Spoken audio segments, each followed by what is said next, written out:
Technology is reshaping our lives. It dramatically changed the way we live, the way we learn, the way we work, and the way we communicate. Technology has tremendous potential to connect us with one another. But there are still people who remain unreached, disconnected, and deprived of digital opportunities. Tech4Ed centers serve as hubs that enable skills training and job opportunities. We have more than 4,000 registered users, and about 67% are women, and majority composed of students as our beneficiaries.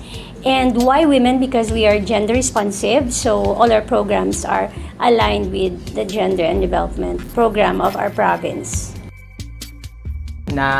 Tutunan ko yung ibang skills na dapat sa ibang schools na dapat per years dapat maano mo lang dito ng mabilisan ng mga months, mga 3 months, makakuha mo lang agad tapos maka-work agad.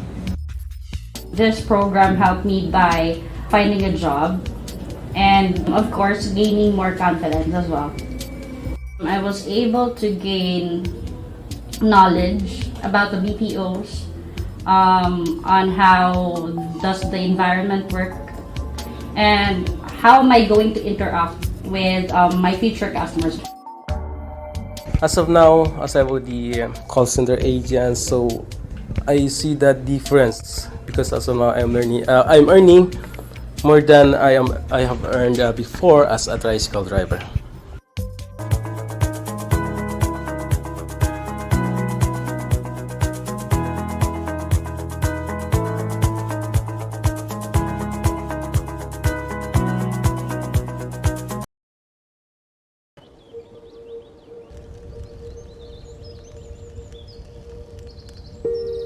O labing makagagahom nga amay namon sa langit. Mahinuklugon nga laon nga tagtugas ang langit, hangin, kalayo, tubig kag duta. Tanda ining imong timawa, gabay ining pag-ampo, magadulot sa amon sang kabuhi nga himaya. Salamat sa mga bugay nga imo ginpaambit sa amon. Salamat sa kabuhi nga ginadulot mo sa amon nga himpit. Salamat sa maayo nga panahon kag ilabi na gid sang imo katutom sa amon. Bendisyone ang imo katawhan. Bendisyone ang ila mga palangabuhian. Bendisyone ang mga panggas sa amon mga talamnan. Bendisyone ang ilang nga paglugayawan sa iban nga kapungsuran. Kabay makalabot sila nga walay sablag sa ila pagapadulungan. Kag ilabi na gid, bendisyone ining isla sang Negros nga amon natawhan. Kinahalad namon ang ining pag-ampo para sa imo kadayawan.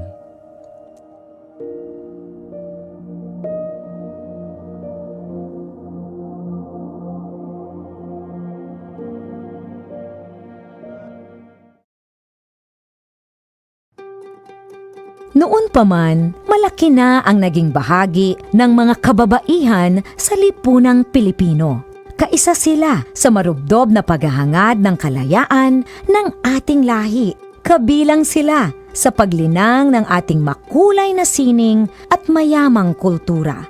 Kasapi sila sa pagtataguyod ng mga adhikain ng kapwa mamamayan at sa pagtugon sa mga pangangailangan ng lipunan. Katuwang sila sa pagtuklas sa mga larangan ng agham at medisina. Kapanalig sila sa pagpapairal ng batas, karapatan at katarungan para sa lahat. Kabahagi sila sa paglilingkod sa bayan at sa pagpapanatili ng demokrasyang Pilipino. Sa paglipas ng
sakripisyo sa kauswagan sa sikataon.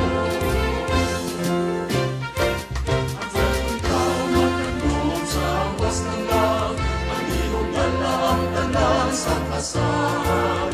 Ako't wala may mapilit sa kalulong, nanagaan kus ng nagais na ako. Ang matuod-tuod ganyan ko sa akin, isa katawagan, maginalang tao, sa punat ang buwan na isakripisyo sa kauswagan sa sikatao. Ang matuod-tuod ganyan ko sa akin, isa katawagan, maginalang tao, sa punat ang buwan na isakripisyo. Pagbulikan, paghigain, paghigugmag, dapat maghari para sa kauswagan sa sikataon.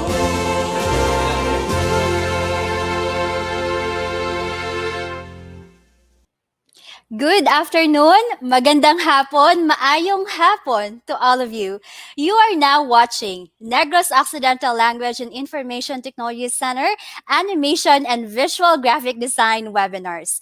This is Animation Webinar 12, and for today's topic, let's learn and explore Introduction to Sketchbook. This Monday of August, streaming live over YouTube and Facebook, we would like to extend a very wonderful Monday afternoon to all of you. We are super excited to have you here, excited about all the amazing conversation we have lined up for you. My name is Red, and I will be your host. This webinar is a pioneering project of NOLITC Tech for Ed Center. We are recognized nationally as Outstanding Tech for Ed Center by the Department of Information and Communications Technology. We are a 2-star awardee in Contact Center Services NC2 program by TESDA, and in 2020, PhilSecNet awarded the center the Pandemic Resilience Award for support for teachers and students category.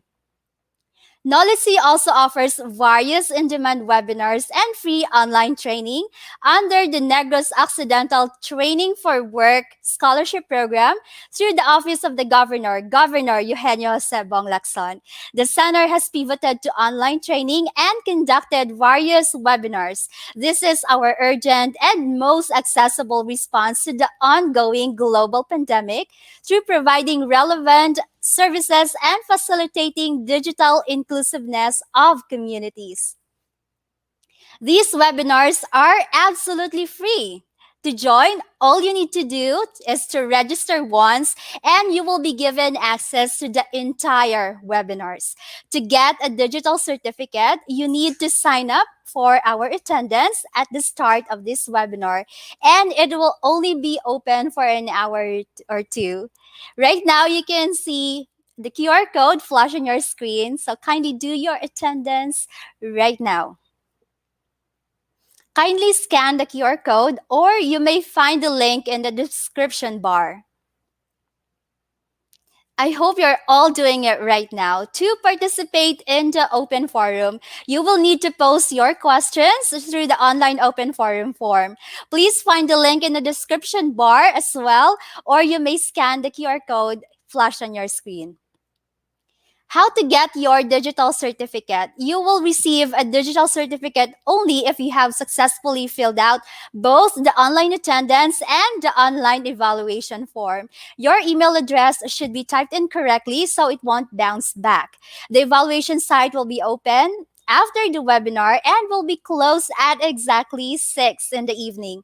If you are watching through Facebook live stream, please follow our page. And if you are streaming through YouTube, hit that subscribe button right now. And to kick off today's webinar, let us have the leader who has a vision and knows how to turn her ideas into real-life success stories. Ladies and gentlemen, let us have NOLITC's Vocational School Administrator and Tech for Ed Center Manager, Dr. Maria Cristina Arbicido. Thank you, Red.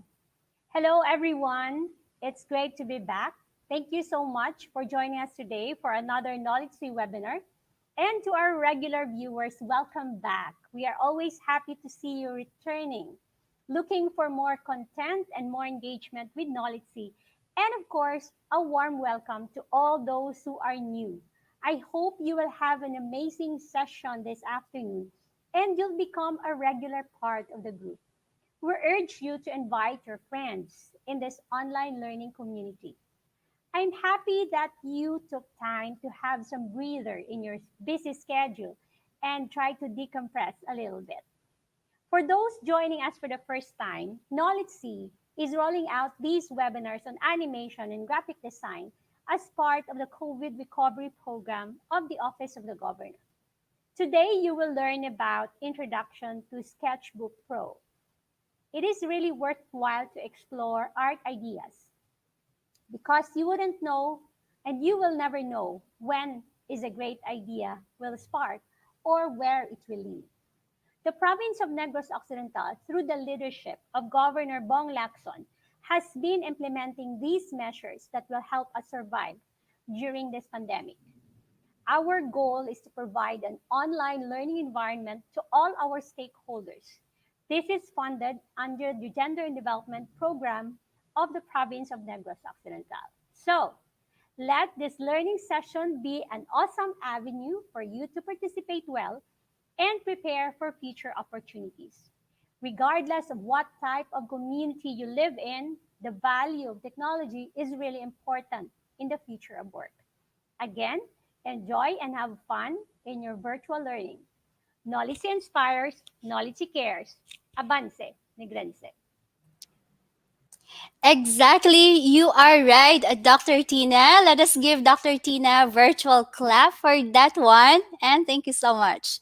NOLITC continues to deliver relevant and COVID-free training programs through the strong support of our provincial government. And to give us a message on behalf of our governor, let us have the Provincial Gender and Development Focal Point System Action Officer, Ms. Marijun P. Castro. Pleasant greetings, everyone. On behalf of the Provincial Gender and Development Focal Point System, headed by our Governor Eugenio Jose Bong Lacson, I would like to extend our congratulations to all the participants of this webinar organized by the Negros Occidental Language, Information and Technology Center, headed by our innovative school administrator, Dr. Maria Cristina Orbicido, and supported by her dedicated staff. With the increasing cases of COVID-19 in the province and other parts of the country and the world, you, learning at the comforts of your home or wherever you are where you have stable internet connection, is by far the safest way of acquiring knowledge and skills which you can use for future employment or your eventual business in the future. As the action officer of the Provincial GAD Focal Point System, I am happy to note that our GAD budget is put to good use and is helping women, youth, and the marginalized sector in maximizing their potentials and in contributing to the economic development of their family. Also, NOLITC is helping to change gender relations and improve the status of women in our society. Congratulations to NOLITC and to all the participants for signing up in this course. I hope that you will complete the module, submit the requirements and evaluation so that you will be able to receive your certificates. Malipayon nga adlaw sa inyo tanan and Avance, Negrense. Thank you very much, Ma'am June, and to Governor Lacson. Your support is very much pertinent to us. Thank you. I know you're also excited to begin and to listen to our webinar this afternoon, but before I introduce to you our speaker, let me first acknowledge and greet our online participants. Okay. And we would like to say good afternoon to Jim Tabigne. Thank you for joining us. Maria Hani Shangri-La Bartasan, one of our students from the Contact Center Services, NC2. And to the rest of our virtual participants, thank you for joining us and for supporting NOLITC webinars. You can still share the link to our Facebook live stream or to our YouTube live stream to your friends, colleagues, and relatives and family members and classmates, and all together, let us learn. Without further ado, let us get into the main agenda for today. Our resource speaker has worked with many international projects. Some of his most notable works are Prince of Egypt, Anastasia, Biker Mice from Mars, and Wenner Veles Roa. His indomitable passion for animation directed him to become an educator, a very passionate educator, determined to proliferate the number of artists in the province, if not in the country. Let us be inspired and listen to the presentation of Mr. Donato Arado. Everyone, join me in welcoming our speaker for this afternoon. Hello. Hello, Yes, Sir everyone. Don. Yes, Hello, how are Red. you? It's Red. Mhm. Fine. Yeah, what do we have? Yes. What is Uh, in store for us in this afternoon? Can you give mm, us like a slight uh, summary on ac- what to expect? Actually, this not so popular software, Mm-hmm. but why I choose this one because of that reason particularly.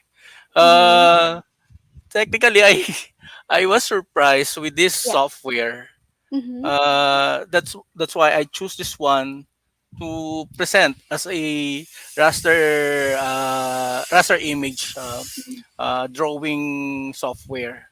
Of Mm-hmm. course, the past week or the past few webinars, actually na-discuss ko na rin ito before. Mm-hmm. Just just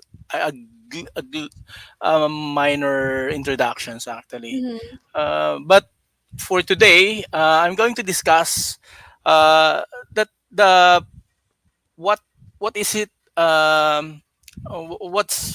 what's new or what's so special with this software Yeah. compared to those other software. So yun Mm-hmm. yung magiging content nung Mm-hmm. magiging That's topic for today. Yes. so But great. basically this is Mm-hmm. a software for drawings. Right. So the name itself will speak for Yeah. sketching Mm-hmm. is Correct. for the Right. yes. And ang And sketchbook is normally for technically drawing. it's a paper or a book Mm-hmm. or a pad used by an artist. Kaya lang Right. magkakaiba ba't naging sketchbook to? So mamaya Mm-hmm. I will explain it to you kung Yes. bakit ganyan. We're Yes. so excited to get to know more about Sketchbook Pro. We have a lot of students tuning in right now, and not only students, but also educators, Mm. teachers, and young professionals in the field of animation. So, Sir Don, let's not keep them waiting. Let Yeah. me hand to you the virtual floor, and good luck. Yes. Thank you. Thank you, Ms. Red. Hello, everyone. Thank you once again for participating in this webinar. Particularly the topic what we going to discuss for this afternoon is um, maybe for some it's very strange or not if you're not familiar with the software itself. Yung curiosity kasi magiging present in this particular scenario, 'di ba? So in this particular webinar, the topic previously ang procedure kasi natin dito is usually an introduction to the software. So yung functionality nila and usage nila, that's a common thing eh. Kaya lang, anong ang pagkakaiba niya dun sa mga siguro nakakagamit na ng mga software sa ngayon, di ba? So ito yung magiging point of discussion natin or actually the point of my presentation. Um, Hindi ito ganong kahabang presentation. I decided na mag mag i-present lang ng briefly kung ano yung origin ng software. And to my surprise, hindi ko hindi ko ine-expect na ang akala ko kasi dito sa software na to, if you going to um, use this software or search this software, Sketchbook Pro, ang lalabas sa kanya is yung Autodesk. So, iisa-isahin natin yan, explain ko. Importante kasi dito na nasanay kasi ang mga gumagamit ngayon ng software kung ano um, yung status niya, kung gaano siya ka-popular, ah ano ba yung special sa kanya. Sometimes hindi pa natin maintindihan, i-recommend lang sa atin, or sometimes magkakaroon lang tayo ng itatry lang natin siya. So the same thing what happened here nung unang nakita na ano ko siya nakita o ni-recommend sa akin. But actually meron akong isang ginagamit, kaya lang may kanya-kanyang effect sa computer eh. Hindi ko alam kung bakit. In this situation, in this particular software, naging familiar ako doon sa name niya mismo. That's why I try to use this.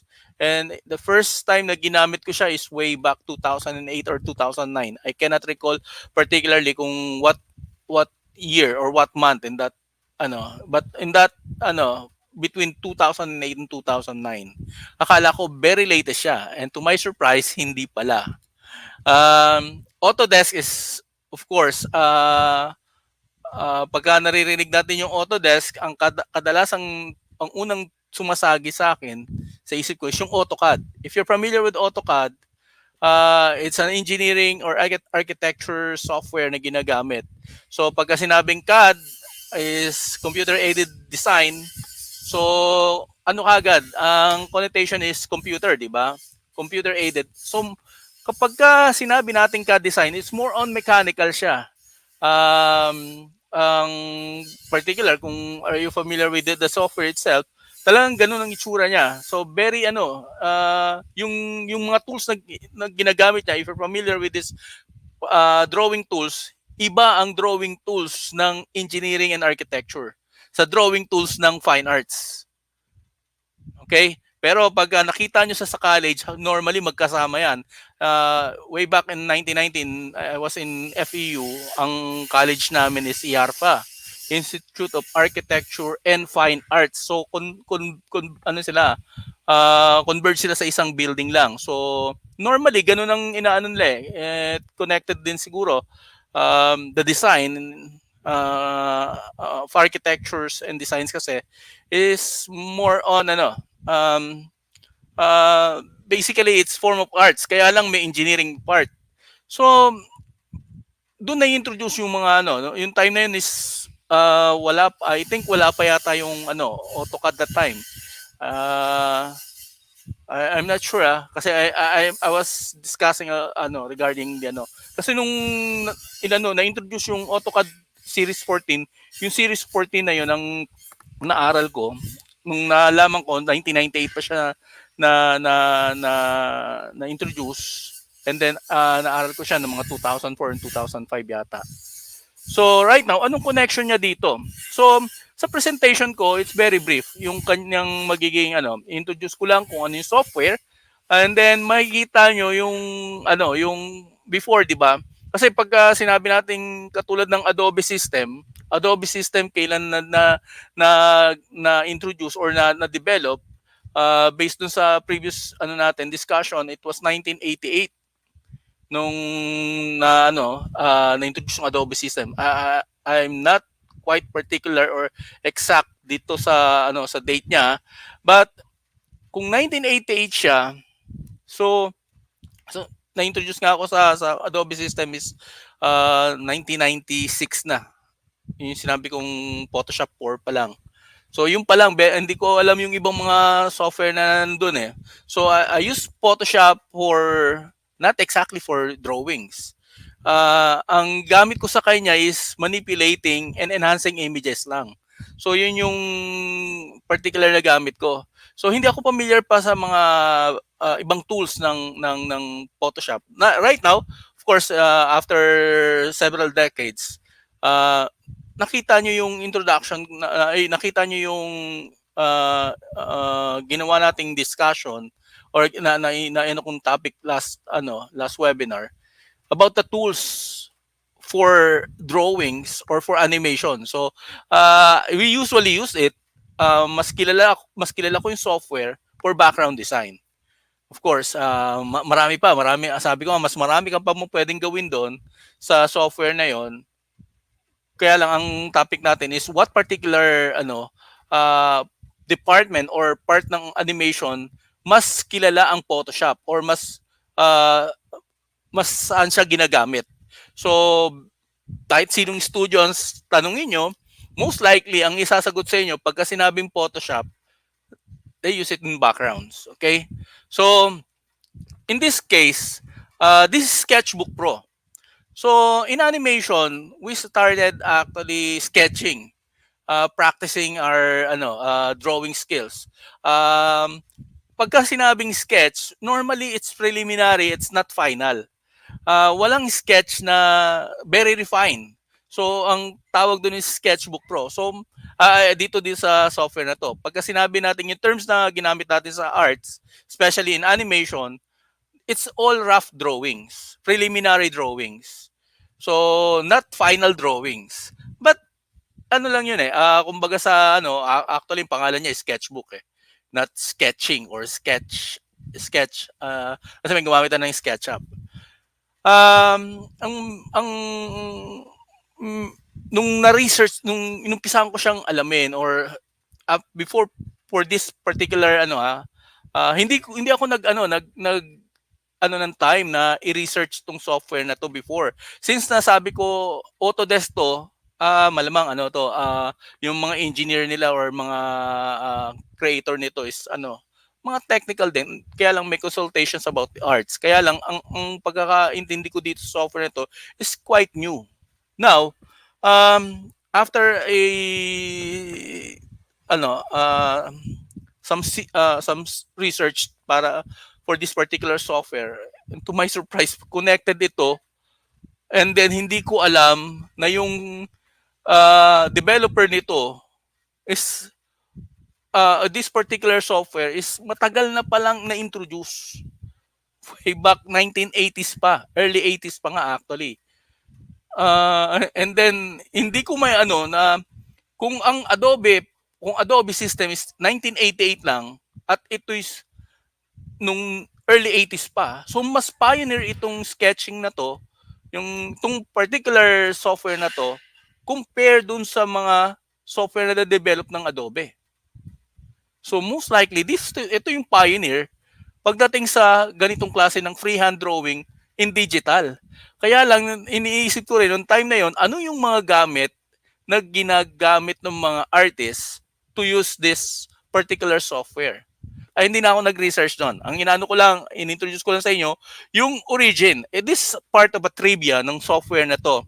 So hindi ko rin ma-explain kung bakit itong developer ng software na to is dinevelop niya itong particular applications na to and become popular. Actually hindi ko rin ina-expect na meron na rin pala to sa mobile application. I mean, actually using my phone quietly for this particular software. Normally ang nag-download ako ng applications for maybe for games and some for specific for phone usage lang.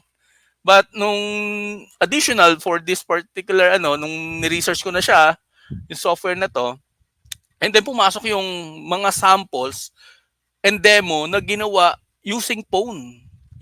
Dinownload yung applications for Android and iOS kasi compatible din siya.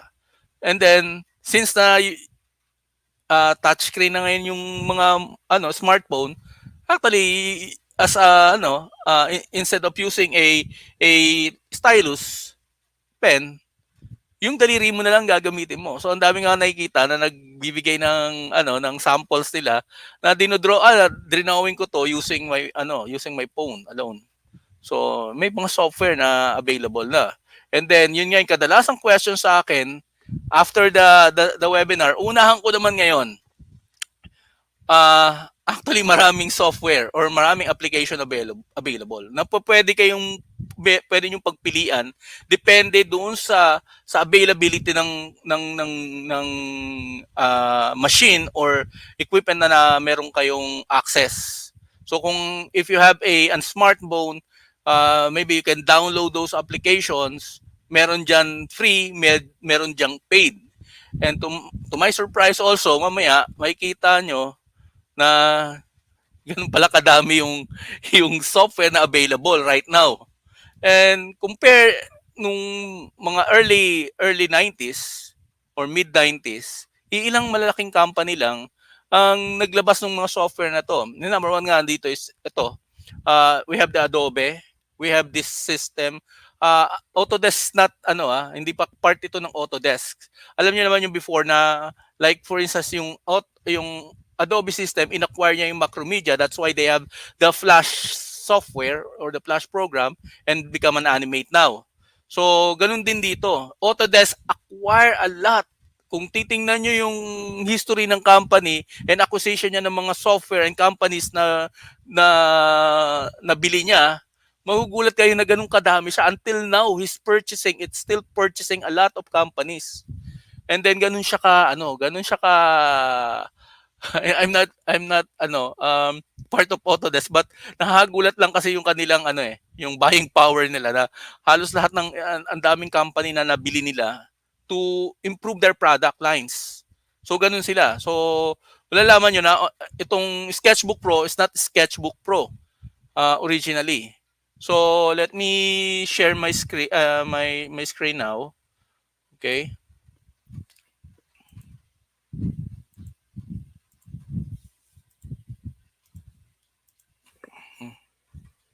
Okay. That's it. Okay. Again,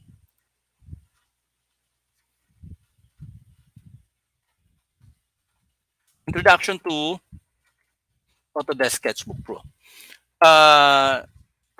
Tatlong klase kasi ito eh. May essential ito, meron ding pro.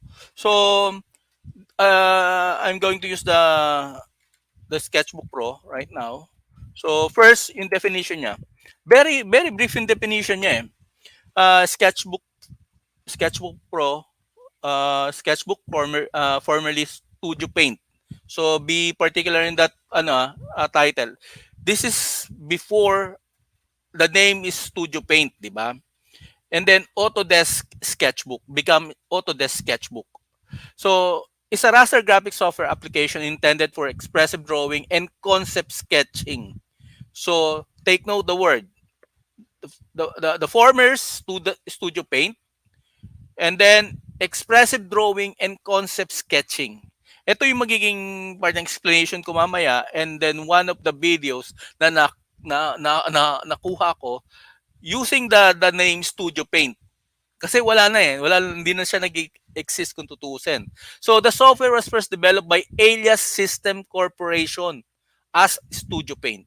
So the best way to look for it is the corporation who developed it, yung company na nag-develop sa kanya.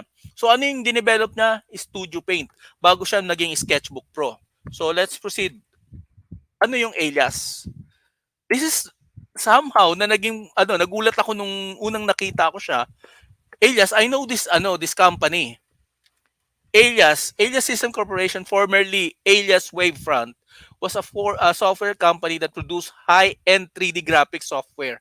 The company was formed in 1995 when Silicon Graphics bought Alias Research, which was founded in 1983, and Wavefront Technologies founded in 1984. So Alias Research was founded in 1983. And Wavefront Technologies founded in 1984. Hindi sinabi dito kung kailan particularly na-develop yung Studio Paint, but definitely Alias System developed the Studio Paint, yung Sketchbook now. Now, anong ginagawa ng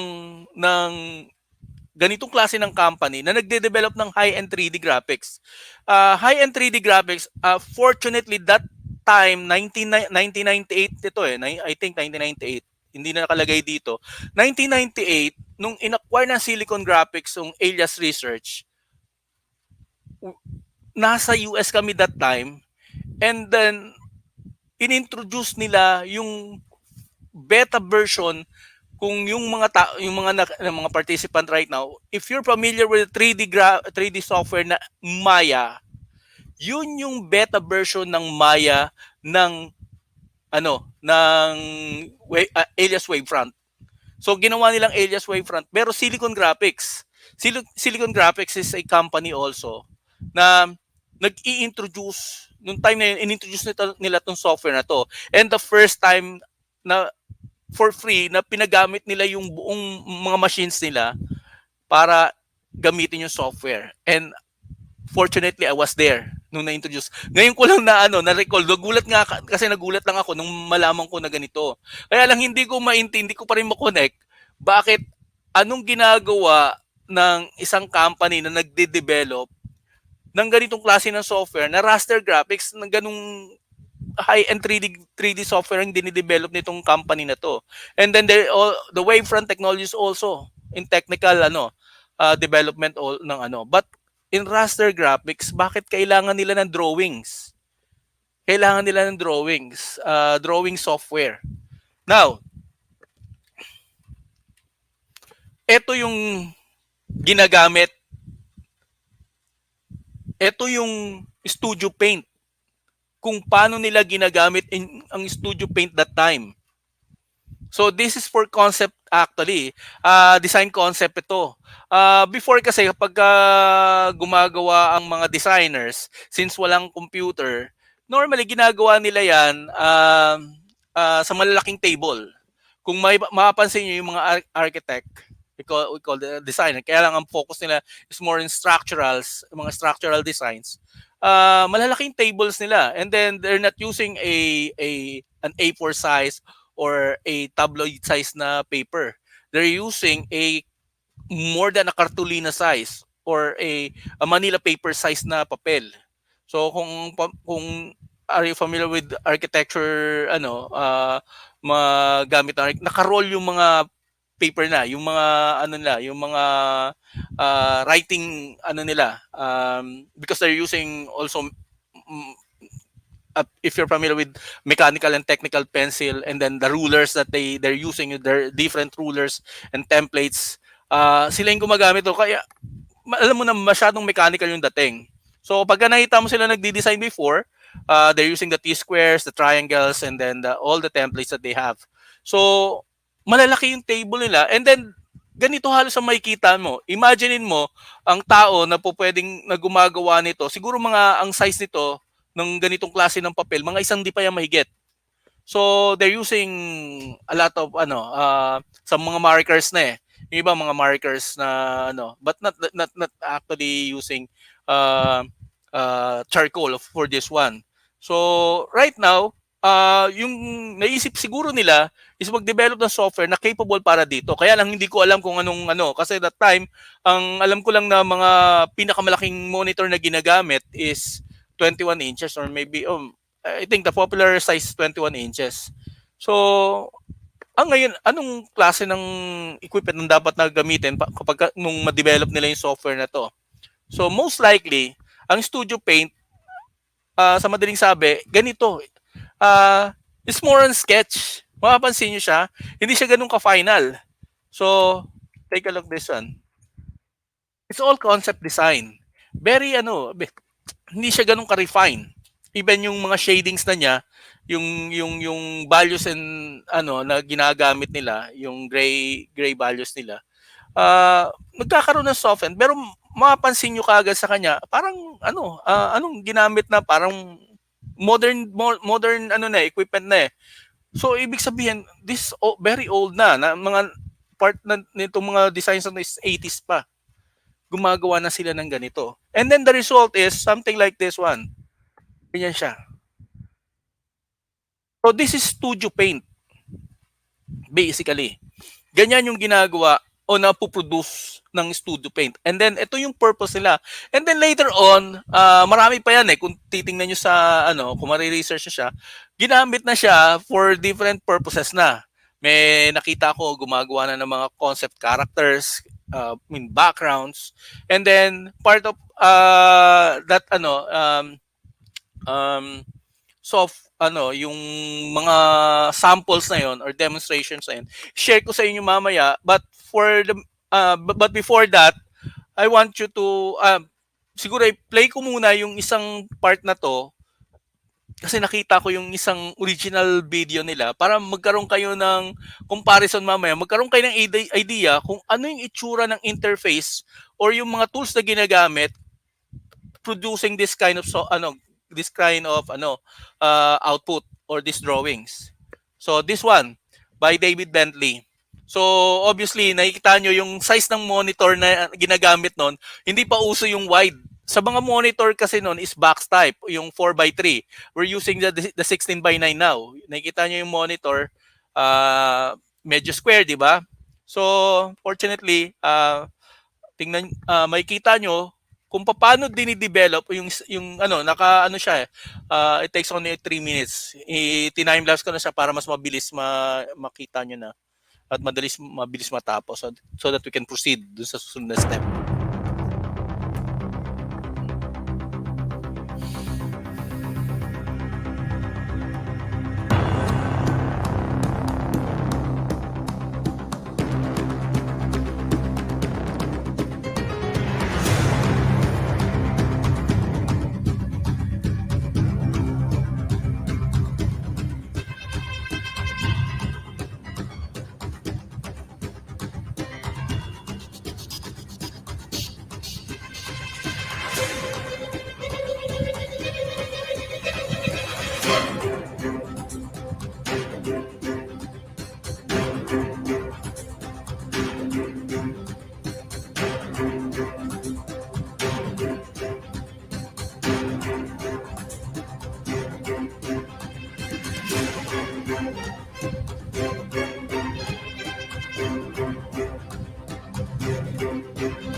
Okay.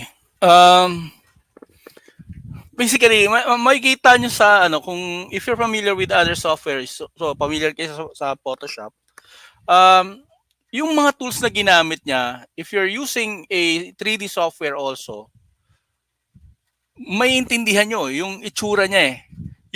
Yung combination kasi ng tools and window panels na ginagamit niya, yung arrangement and form, especially the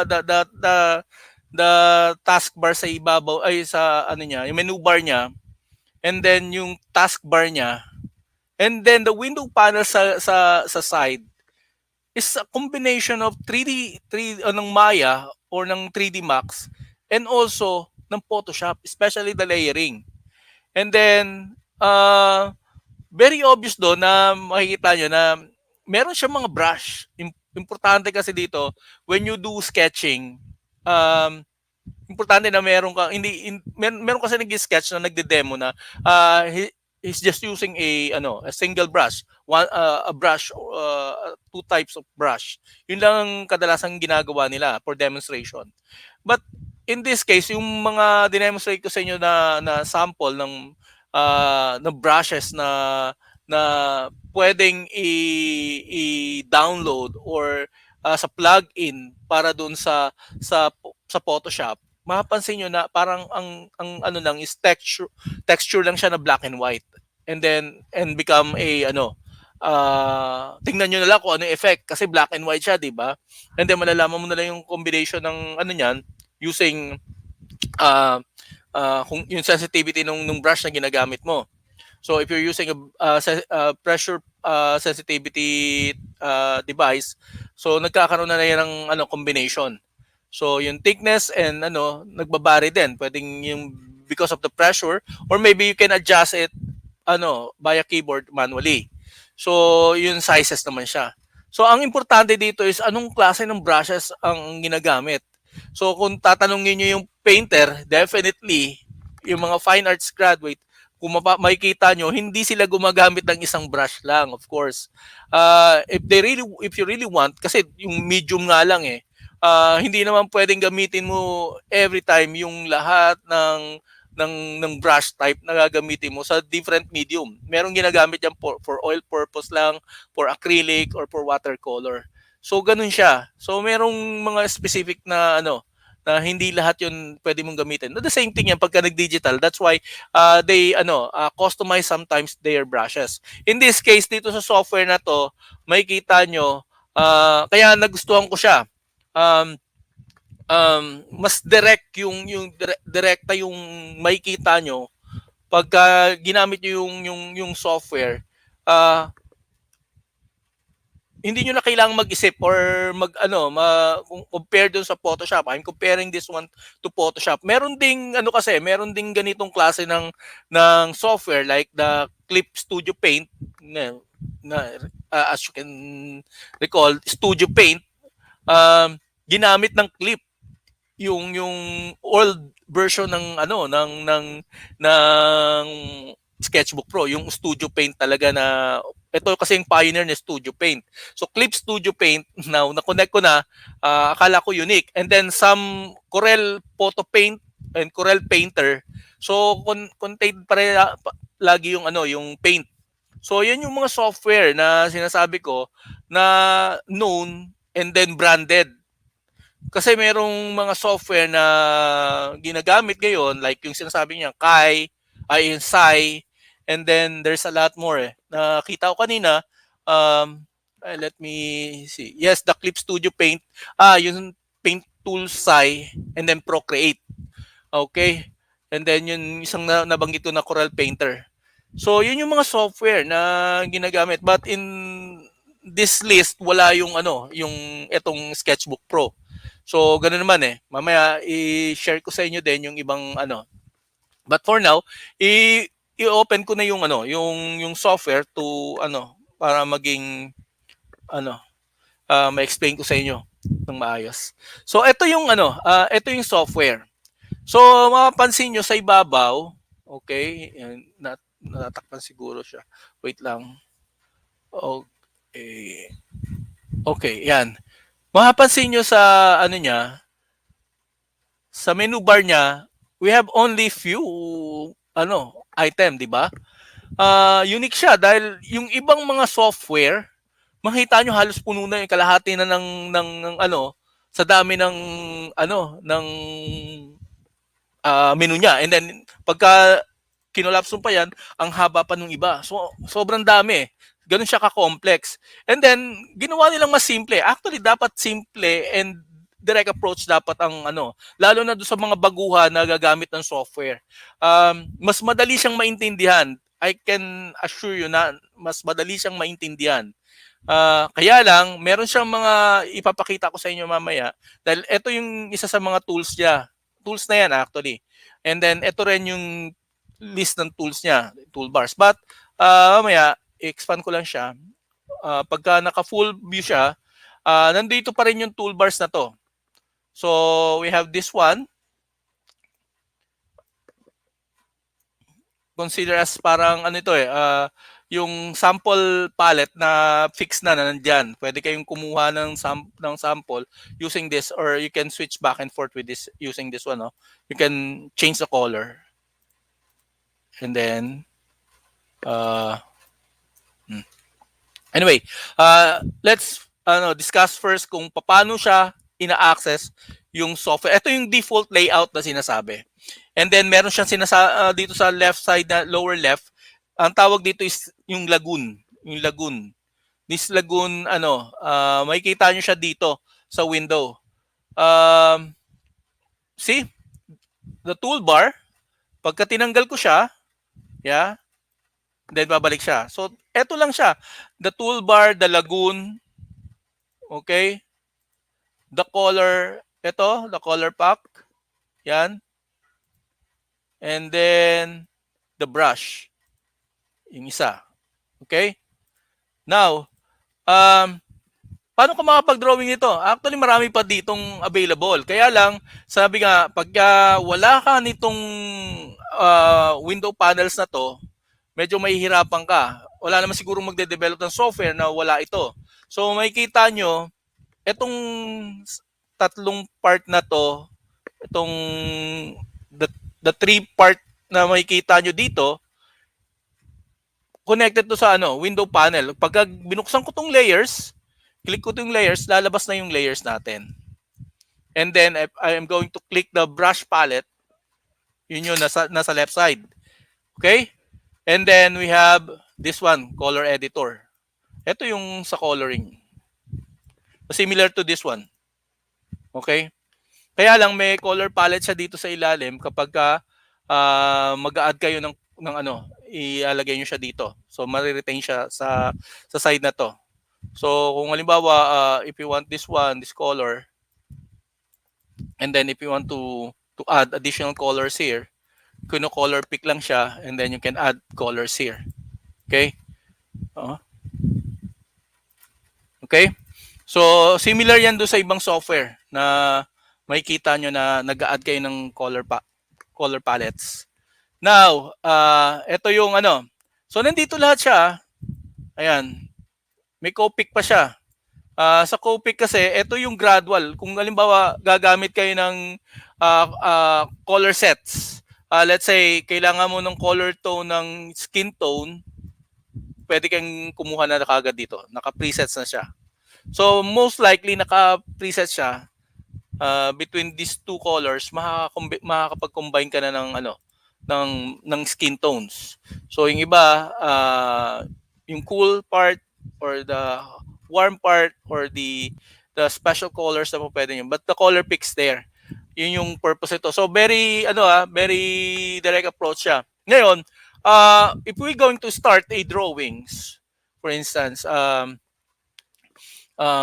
using a pencil. So, asan ang adjustment niya normally? Meron siyang brush properties kagad dito. Dito makukuha yung size niya. And then the other side, yung another button na nandito, ito yung brush library niya. Ito yung yung sinabi ko kanina na mas madali siyang makita, mas madali siyang madali mong matandaan yung brush na gagamitin mo. Why? Let's open it. See? Nakasort na yung brush. Anong klaseng brush yan? Anong in what group ng brush mo yung brush na ginamit mo for that group set na sinasabi. So dito mas madali siya. Yung synthetic paint, known as synthetic paint, pili ka ng kulay, and then tama yung size, and then makikita nyo kagad yung niya. Now, mapapansin nyo, mas magandang malaman nyo under this group, malalaman nyo yung niya, malalaman nyo yung reaction niya pagka tinest nyo siya. Okay? So dapat malaman nyo kung anong reaction ng brush na yon doon sa gagawin yung project. So makikita nyo, isang type ng strokes ang ginamit ko, pero magkakaiba sila ng reaction. So matatandaan nyo na kagad kung anong klase ng brush yung ginamit nyo. Diba? So ngayon, depende kung anong klase ng project ang gagawin nyo. If you want to use the airbrush, see? And then the size of the airbrush. Yan. Okay? Alam niyo naman kung ano, yung iba kasi gumagamit, very soft kasi meron another dito na very mas refine siya. Mas fine yung kanyang ano. Kahit nalakihan natin siya siguro, mas soft yung dating niya compared dun sa isa. So dito pa lang magkakaroon ka ng haga ng idea. Dalawa lang yung airbrush na ginagamit. Yung isa very light, yung isa very, medium siya. So malalaman mo na kung ano gagamitin mo particular brush for that project. Ngayon, ito yung ginamit natin dito. Ang set natin dito is the synthetic paint. And then I'm using the smudge. So bakit hindi na lang pwedeng smudge ko to? Yung pwede ko naman tong gamitin eh. Actually pwede kong smudge itong paint na to. Depende sa stroke na gagawin mo. But if you really want to blend, let's say magkakaroon ka dito ng blending. Yan no. Pagka ginamit mo, I'm using the same brush wala akong wala akong blending na ginagamit. Nagbi-blend siya ng kusa. Nagbi-blend siya. Now, if you're going to yan, di ba? Ngayon, kung gusto mong i-blend siya, may blending brush dito na sinasabi yung smudge. Na you can actually smudge it. See? Depende kung anong klaseng smudge ang gusto mo doon sa brush na gagamitin mo. Diba? So, in this case, nasa sa inyo na ngayon kung paano nyo i-back and forth yung inyong gamit na brush. Okay? Minsan kailangan mong sumausaw magbago dito kasi nako-contaminate siya pagka dumikit siya dun sa pixels ng colors na yon. Hahalo siya dun sa brush tip mo. So most likely kailangan mong mag-back and forth. Halimbawa, magko-color sample ka dun sa blue and then magko-color sample ka dito and then magko-color sample ka rito. Kung gusto mo ng gradual blending. So yung katulad ng ginagawa ng sa Photoshop, may gradual blending siya. So ito yung tools na sinabi kong mas madaling matandaan dahil nandito na yung nakasulat na dito kung saan nyo gagamitin siya. Saan mo siya particularly pwedeng gamitin. Now, for instance, this one. Makita niyo yung reaction niya.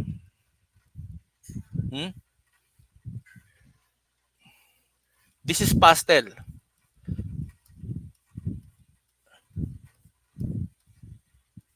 So, saan mas maganda siyang gamitin?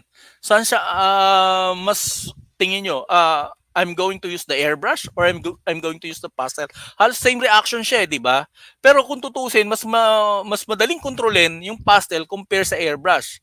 Mapapansin niyo yan. Actually, kung if you're familiar, nakagamit na kayo ng mga ng mga medium na to, maintindihan niyo na very close siya doon sa natural. Yun yung pagkakagawa. Kaya very unique siya na kung ano yung reaction nito sa natural or sa actual environment, halos siya similar to this one kung paano yung reaction niya. So, yun yung maganda sa kanya na makikita nyo na kagad dito pa lang yung mga tools na to, yung mga brush na kailangan nyo, hindi nyo na kailangan ng additional brush kung tutuusin na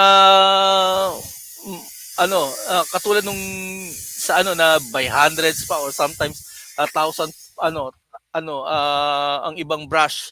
Kaya lang meron kasing texture na kakaiba na napuproduce dun sa Photoshop na medyo mahihirapan dito. Yung texture brush na sinasabi. But pwede kayong mag-import at gumawa din similar to Photoshop. Like for instance this one. Kung ano yung reaction niyan nung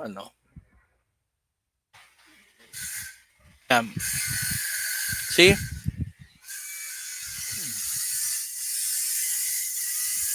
Yan, yung texture. Parang yung surface ng concrete, di ba? So ganyan siya.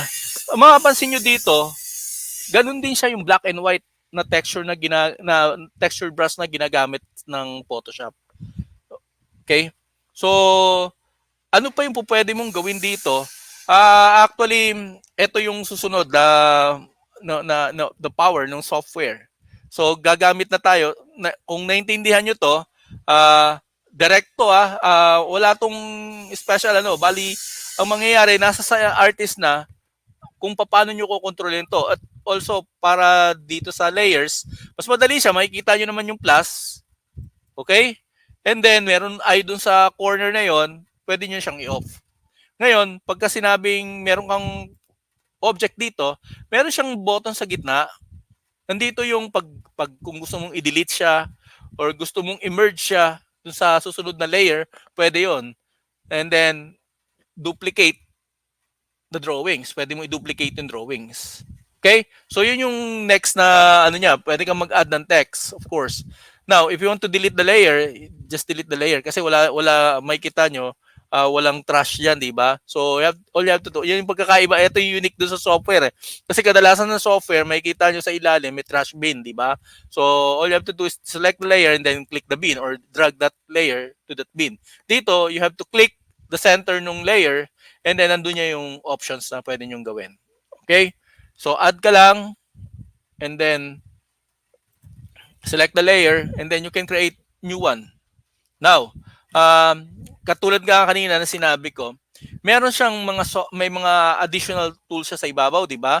This is the brush palette. This is the brush this is the toolbars. Ngayon, explain ko sa inyo kung paano 'to ginagamit. So, ito transform, let's say gawa ako ng object. Let's say gumawa ako ng object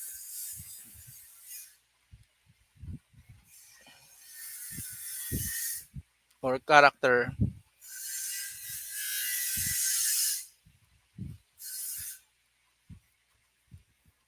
Pero elongated kasi siya, di ba?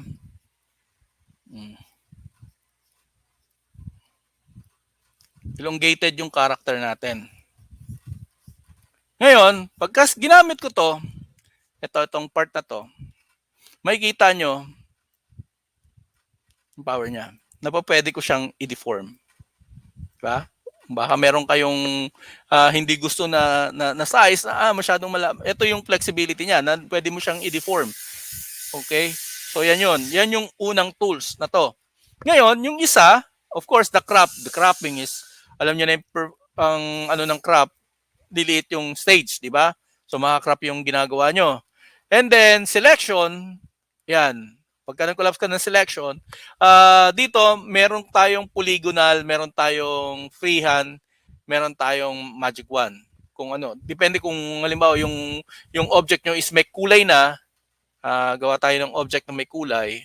Ito yung isang tools na line tool, we have the rectangle and then the ellipse and then the zigzag. Hindi actually zigzag yan, actually connecting connecting dots siya na makaka-create ka ng selection tools doon based sa gusto mong form.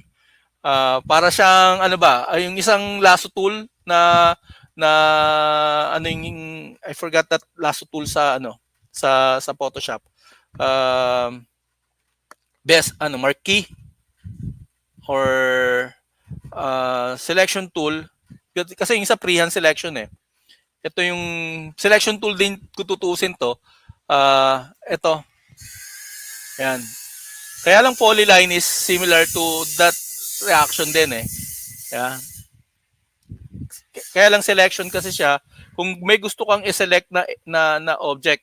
But kung medyo mahirap kasi kontrolin, hindi mo siya na ang mangyayari, magkakaroon ka ng problema doon sa selection mo.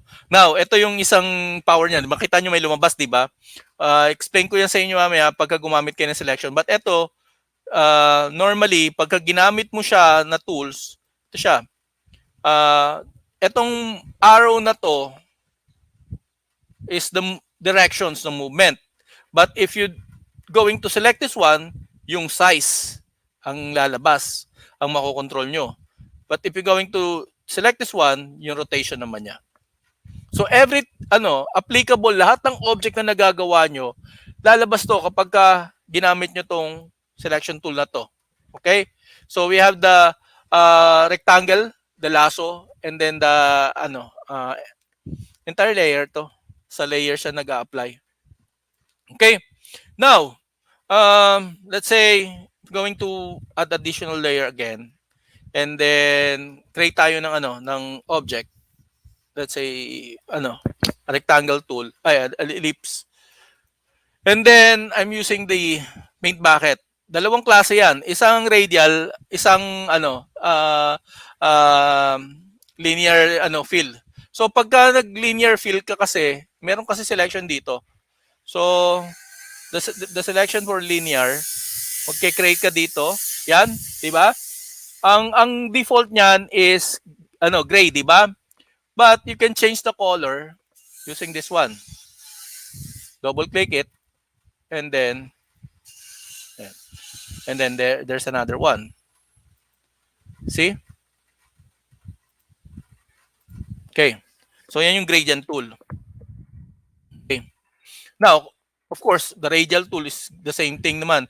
Ang gagawin mo lang is you have this one.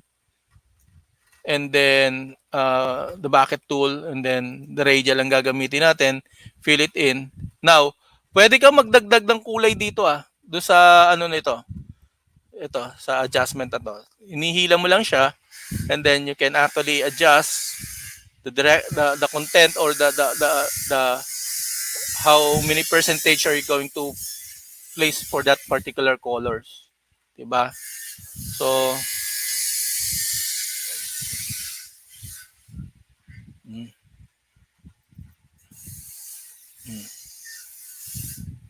see? So, ganun lang siya kasimple. Pwede mo siyang i-adjust. Diba? So, yun siya. Yun yung function ng bucket. And then, nakita niyo yung isang tools na to sa deforming an image or yung subject na ginawa niyo na pwede niyong ma-apply na parang may perspective, di ba? As you can see, parang may perspective siya. Di ba? So, meron siyang vanishing point na the imitation ng perspective view. Okay? So, you have the text also. So, you have to type the text, what kind of fonts are you going to use, and then the size, of course, and then colors. Then, okay. So, asan na siya? Ayun. See? Okay, pwede nyo siyang i-edit actually. Pagka gusto nyo pa siyang i-edit, of course, andito yung edit text layer. And then, okay, see? So, ganun lang siya. Okay, the next one is, ang gagawin natin. Meron kasi siyang makikita nyo dito, from the text part, ito, we have the guides, we have the perspective guides, we have the symmetry, we have the steady strokes, the predictive strokes, and then yun nga yung draw style. So, etong dalawang strokes na to, let's go first with that strokes. Ito yung medyo nanginginig ka, 'di ba? Medyo nahihirapan kang mag-draw ng lines ng freehand. Or baka magkakaroon ka ng yung sinasabing nginig, di ba? So in this case, mapapansin niyo siya.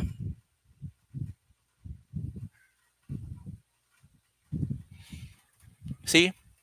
Para itong ang nangyayari dito kapag hindi mo gamit ito, mahirap tong i-adjust na katulad nito. Mapapansin niyo kaagad na may parang something na kakaiba. Although hindi siya masyadong visible, pero makikita nyo compare dito sa labas na to, mas smooth yung curving niya. Mas smooth yung curve niya. Because mapapansin nyo dito yung sinasabing hila ng ayan may makikita kayong maliit na guide. So ang nangyayari kasi hinihila mo yung lines para kang may hila-hila na object. Hindi ka directly yung tip ng edge na to nandun sa tip ng cursor mo. Wala, meron kang hinihila. Parang hinihila mo yung cursor na hindi ka directly may control dun sa dulo nung tip ng yung drawing tip ng pen mo or ng brush na ginagamit mo. So hindi siya directly na yung pin o yung tip ng drawing brush mo.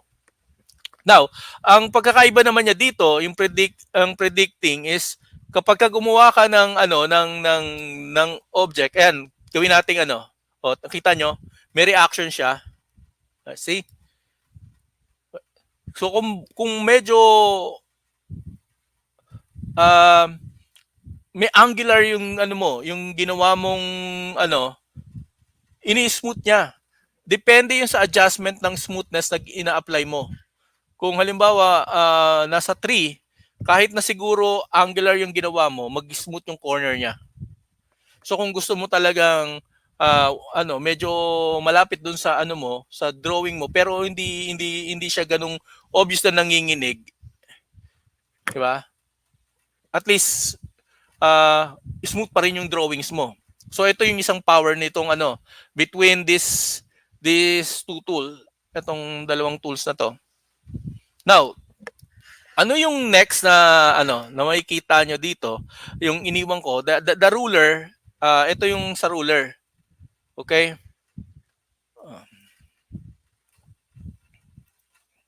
So kaya mas madali nating madali nating matututunan to kasi yung instruction niya mismo, yung icon mismo ng toolbars na ginagamit nyo, madali yung matandaan kung para saan because of the icon itself. Now, the ruler. Now, ito yung ruler na sinasabi ko. Ito yung kadalasang ginagamit ng kung halimbawa nasa architecture ka or nasa, let's say, nag-illustrate ka ng backgrounds na medyo structural or mga streets or mga urban type na backgrounds, or you need a straight line. Ang ginagawa kasi ng ibang software, mahirap especially let's say sa Photoshop, ang ruler dun is vertical and horizontal.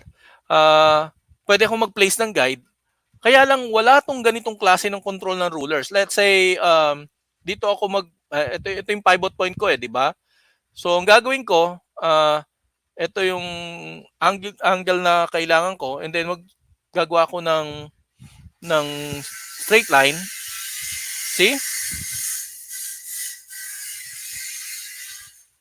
Or kung gusto ko ng same angle siya na hindi nagbabago yung niya, ganito yung gagawin yung style. Okay? So, this for the rotation. Kung halimbawa gusto mong i-adjust yung rotation niya, i-adjust dito and then you can pull out the adjustment also and then pull again and again. So at least may total control. Ito yung masasabi kong wala dun sa ibang software, especially if you're using Photoshop. I'm not sure about the other tools na ginagamit ng ng ibang software kung meron silang ganitong klase ng functions. But sabi ko nga, ito yung mas familiar na akong ginagamit also sa Photoshop. But definitely I cannot find na rulers na gusto kong gumawa ng angulo. Ang ginagawa ko is nagki-create ako ng isang shape and then yun yung ginagamit kong pang ruler. Actually, I draw magdo-draw ako ng shape at yun yung gagamitin kong ruler. But I cannot draw directly using a ruler sa Photoshop. Hindi ko pa siguro na-explore. I'm not sure kung doon sa mga sa Photoshop kung merong ruler. Kasi pagka sinabi nating ruler, ang ruler sa Photoshop yung lalabas sa vertical at saka horizontal. Doon ka kukuha ng guide. But ang pwede mong gawin is i-rotate mo yung drawing mo And then mag-create ka ng ng horizontal lines or vertical lines, but you have to rotate the drawings katulad nito. Pagka i-rotate ko tong drawings na to, yan, pressing spacebar, i-rotate ko yung drawings ko, ganito yung mangyayari. Ito yung function na na pwede mong gawin. But the ruler itself, na katulad nito, na magdo-drawing ka using a ruler, I cannot find it in Photoshop. Maybe in some software din siguro. But this one, ito yung isa sa mga power niya. Now, ito lang yung isa sa ruler. Now, what else ang pwede mong gawin dito? Okay? So, makita nyo dito, itong another set ng ruler, curve ruler na to, mapapansin nyo, may mga siya dito. Ano tong mga to, di ba? So, may papansin nyo, ayan o. So, gagawa ko ng curve. I-adjust ko to. Adjust ko siya. Now, ano yung pwede pa niyang gawin? Pwede ko siyang i-move. Katulad nun sa ruler din, di ba? Now, ano pa pwede kong gawin? Pwede ko pa siyang i-rotate. Pwede ko siyang expand. Ayan o, nag-expand na siya o. Tingnan nyo. So, nakakita nyo kung gaano ka-flexible yung yung tools na to. Kung paano siya i-adjust. And then makita niyo yung mirroring nito. Gusto niyo mag-mirror siya. See? Okay? Adjust ko lang siya uli. And then i-mirror ko uli siya. As you can see, mirror siya, di ba? The same thing yan here. Kaya lang mamaya ipapakita ko sa inyo yung symmetry. And then the next one is the ellipse. So, yung iba yung iba kasi pagka nag-draw ka, hindi ka pwedeng mag-draw ng ganito dun sa Photoshop. Pwede kang gumawa ng path as a guide and then pwede kang mag-drawing dun sa path na yon. Yes, parang masking. But not exactly the strokes na gusto mong mangyari as an artist. Walang ganun sa kasi kadalasan sa Photoshop is freehand. So kung gagawa ka ng mga ganitong controlled na drawings like ellipses and then those freeform space na may control, dito mo lang siya pwedeng gawin. Mahirap gawin 'yun dun sa sa Photoshop. Unlike gagamit ka ng ibang tools like pen tool na gagawa ka ng freeform na pwede mo naman gawin din yun dito. So dito nga kasi this is sketching. So magdo-drawing ka dito, may control. See? And then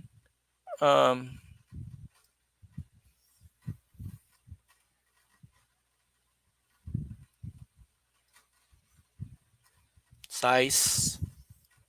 See? Ellipses niyan. So, wala siyang problema, di ba? Wala siyang pwede mo siyang i-move, pwede mo siyang i-position anywhere kung gusto mo. So, you have a full control kung anong ellipse ang gusto mo, anong size and yung degree ng ellipse na gusto mo. Okay? And what's next? This one. Ito yung common sa yung mga curve kasi, may mga klase ng curve na ginagamit like sa architecture kasi may mga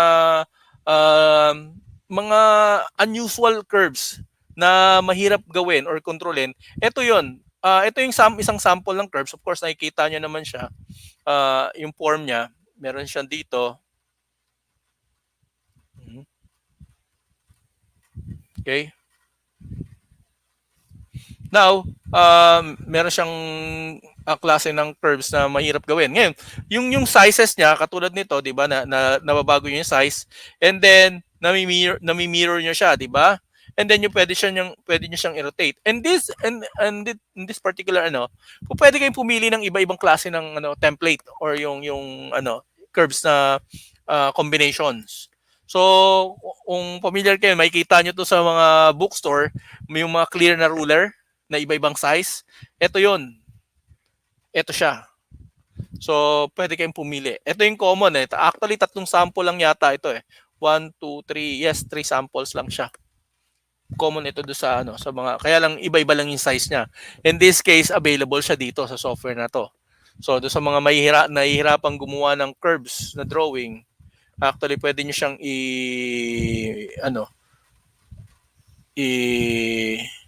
kontrolin. Di ba? So ito siya. Ito yung option nyo. Now, let's proceed dun sa sa two remaining selections ng toolbars. Let's say we have the symmetry. Okay. Saan ginagamit yung symmetry? Normally, pagka gumagawa kasi kami ng drawings, especially a human face, ang nangyayari, kailangan mong i-drawing both sides. Kaya lang, ang masyadong halata kasi pagka drawing mo yung isang side and then flip mo. This is similar to that technique. Kaya lang, pwede mo naman siyang baguhin. Actually, katulad ng ginawa natin kanina. Okay, umpisa na natin dito. Okay.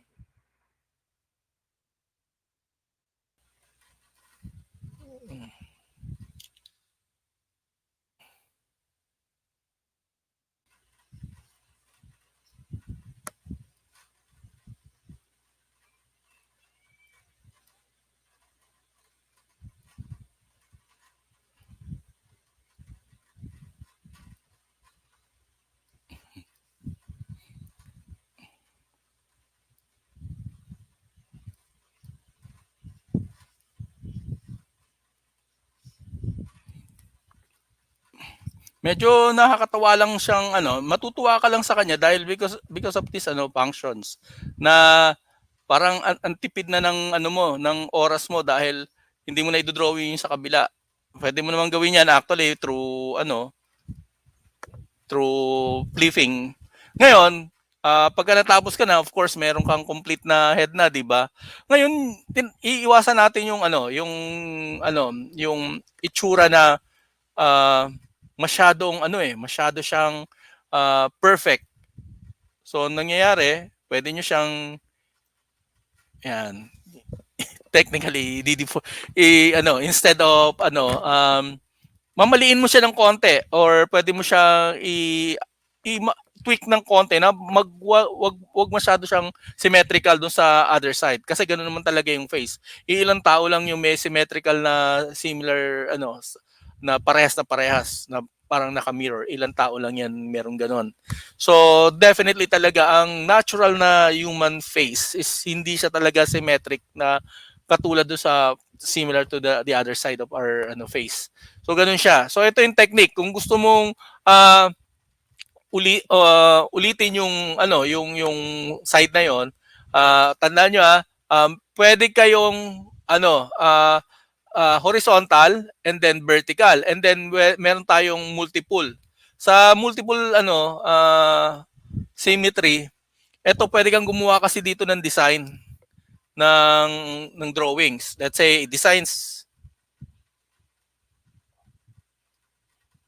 Kuha niyo yung idea.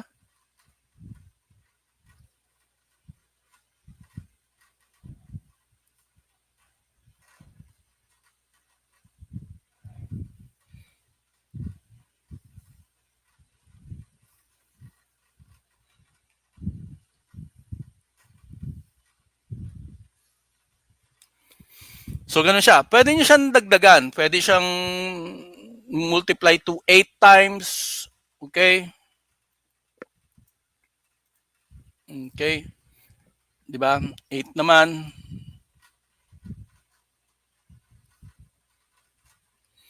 So, makagawa ka na kagad ng design na gusto mo. Pagka binago-bago nyo yung colors, yung tawag, I forgot this type of drawings na instead of drawing one and then i-multiple copy mo siya and then rotate it na magtatansya-tansya ka, something like that.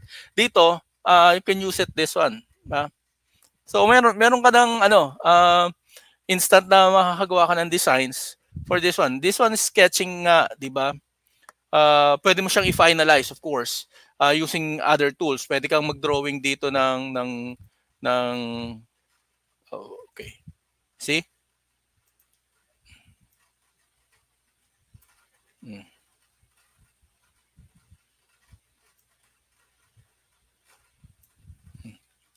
Okay.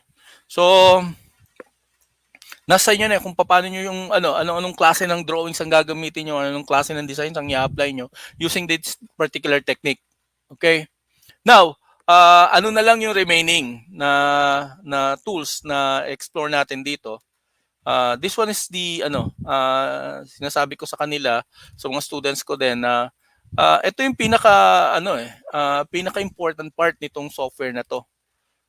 Na medyo meron ding mga instances na ginagamit sa ibang software. But normally, ang given sa kanila is grid na. Given yung grid. But you cannot control the grid.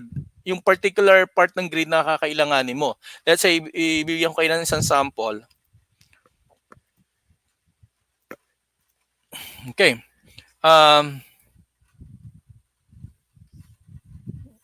I-sketch tayo dito.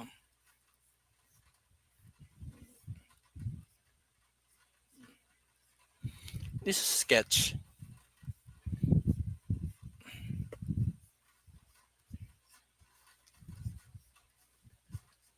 Now, kung familiar kayo about about a layout ng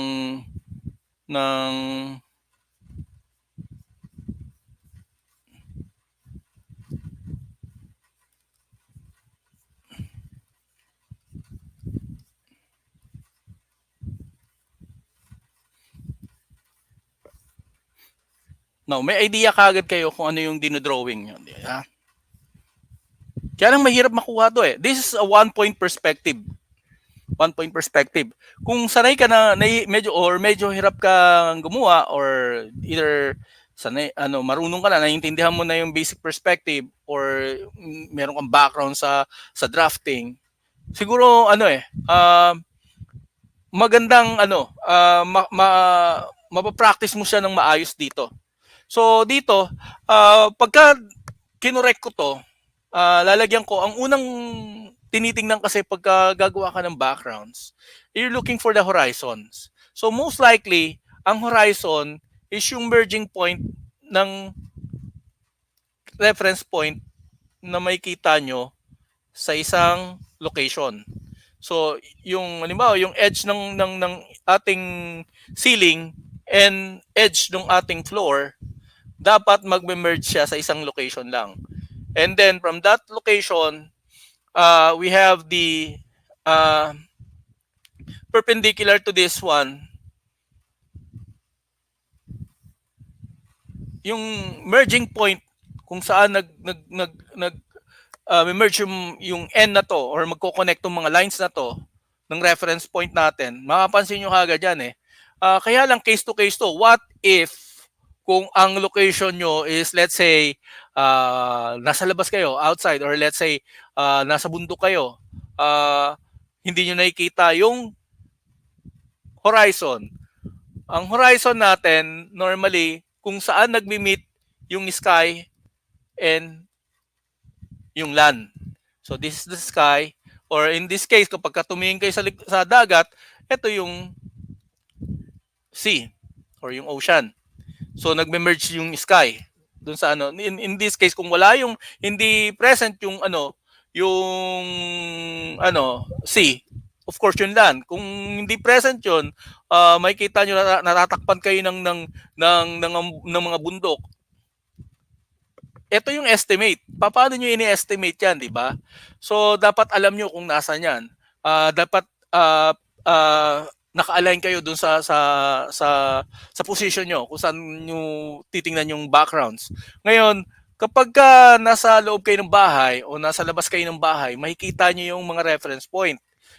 Ito yung sinasabi kong reference point ng bahay, di ba? Ng mga structures.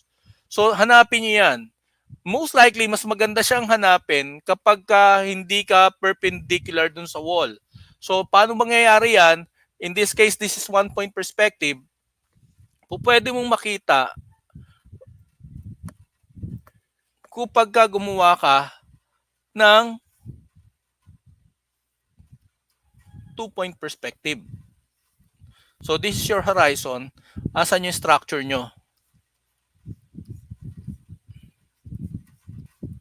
Okay. Now, ini-introduce ko lang to sa inyo para malaman nyo yung paggamit ng tools mismo. So, para ma-identify nyo siya, yung mga tools, ay yung mga edge or yung reference point, para makita nyo yung vanishing point kung saan nag-end or nag-merge yung lines na to. So, mas complex pa yan kapag pinasukan natin ng 3-point or multi-point perspective. So, paano mangyayari ngayon? Okay?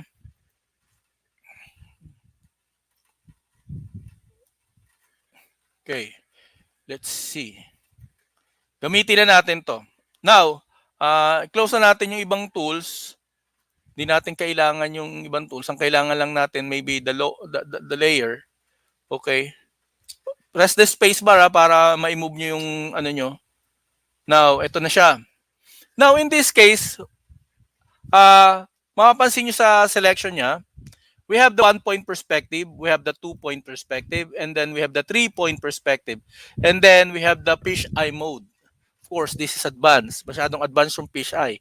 So, paano ba yung 1-point? Pinakita ko sa inyo yung 1-point perspective, di ba? So, ano yung 1-point perspective? Everything, ilak nyo. Pagka gagamit kayo nito, kasi minsan may tendency na gumamit ka ng reference doon sa sa point na yon, madrag mo. So, importante kasi ma-establish mo yung horizon mo and then you lock it. Pagka na-lock mo na siya, hindi mo siya makikita yung wala na yung guide, di ba? Actually, pagka gagamit ka ng be careful dun sa if you're using o baka na dun ka sa hindi yung horizontal lines mo, tumama ka dun sa perspective niya. Okay? So, pwede kang gumawa ng grid. Now, pwede kang very light lang gamitin mo dun sa guide guidelines mo, and then pwede kang gumawa na ng structure mo katulad ng ginawa ko kanina.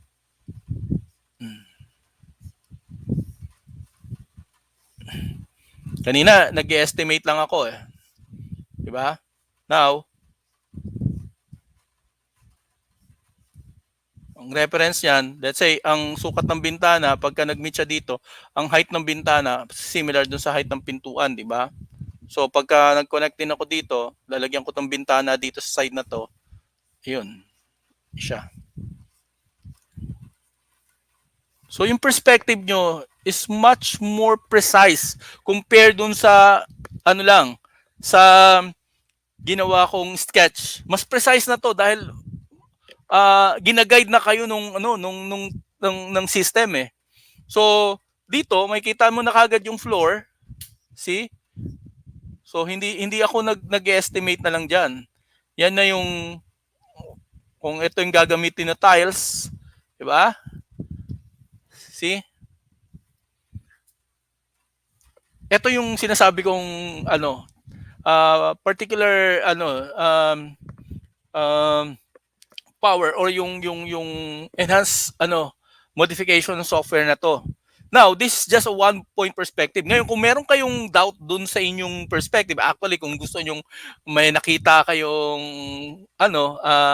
picture or dinesign, pwede nyong ilagay dito by adding image here. Add image lang. And then, pwede nyong i-check kung tama yung perspective niya. Kaya lang, provided dapat alam nyo kung paano kunin yung horizon para ma-connect, ma-trace nyo kung nasa yung vanishing point niya. Kasi kung hindi nyo matitrace yung vanishing point ng isang perspective, hindi nyo siya mako-correct ng maayos, hindi nyo siya makikita ng maayos. Yun yung problema sa sa perspective eh. Dapat precise yung yung vanishing point na ginagamit nyo. In this case, may mga nakikita kayong 'di ba, object na ay mga let's say gawa tayo ng isang idea. In this case, tanggalin natin 'to. Ang kasi natin dito is meron kasi tong Saan ba 'yon? Okay. Ito yung vanishing point 1, vanishing point 2. Now, paano ngayon to? Ang kadalasang mangyayari, mm, gagawin ko yung horizon. Ang gusto ko is 1 point perspective.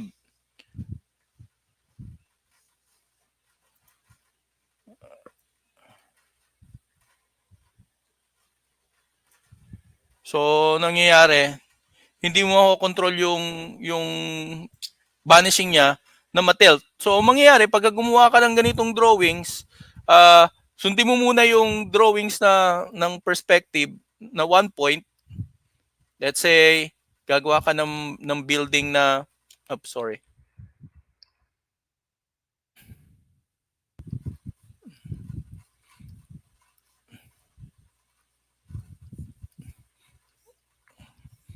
Kaya lang ang gusto mong effect is let's say this is the road. Road siya, 'di ba? Kaya lang ang gusto mong perspective,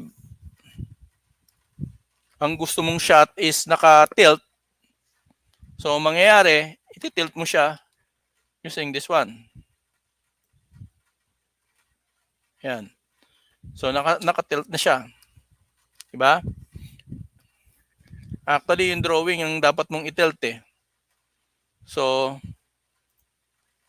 hindi yung buong ano. So ang kailangan mong i-tilt dito is yung drawing. So punta tayo dito.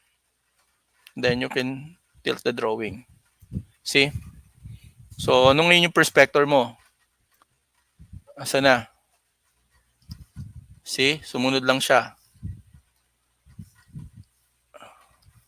Sumunod ba siya o hindi? See?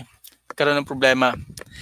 Ang mangyayari dapat kung halimbawa since na ang gusto mo lang naman is tilt, normally camera lang naman ang ginagamit mo. Hindi mo kailangan i-tilt yung drawing talaga habang ginagawa mo yung perspective. So pagka natapos mo na yung drawing, saka mo siya i-tilt after all. 'Di ba? Afterwards na. So the 2-point perspective is yung kanina. You have the 2-point perspective here. Nakalak. So ano yung kailangan yung makita dito sa 2-point perspective na to? Okay, dapat sinabi ko nga before, dapat may establish yung horizon, di ba? And then we have the first vanishing point and then the second vanishing point nandoon. So paano kung natapos na ba? Nagawa mo na ba yung grid? Na-complete mo na ba siya? So ang gagawin mo lang, i-close mo lang muna siya eh. And then babalik uli yung perspective niyan. Gawa tayo ng bago. And then since na nandyan siya, gawa ko ng bagong drawings. I'm not using the perspective na So yun yung 1, babalik ako sa 2. Andun pa rin yung niya, hindi siya nagalaw. As long na hindi mo ginagalaw yung yung adjustment ng perspective na ginamit mo na ruler, hindi siya mawala, nandun lang siya. Okay? So yan yung kabuuan niya as a software. Katulad nung kanina, ipapresent ko lang tong isang video na mabilis lang to. Okay. Ito yung isang power ng software na to.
Okay. Okay, that's the other one na ano na kayang gawin. So, makita nyo yung sketch. Pencil and one brush lang ginamit niya. Isang brush type lang ginamit niya. So, the rest is doon na sa skills ng artist. Depende nga yan eh. Kung halimbawa, magre-rely ka sa maraming klase ng brushes, and then, kailangan ba talaga ng maraming klase ng brushes? So, we have the concept design for sa cars and motorcycles and everything na we may tawag kasi kami doon sa sa surface na yun eh, hard surface, and then organic form is normally yung mga creatures, like for instance the character. So merong isa pa na ginagamit na of course this is a design software or a drawing or painting software. So hindi mawawala yung environment. Ang environment kasi is part na nung itong isang part na ginagamit. So,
Okay.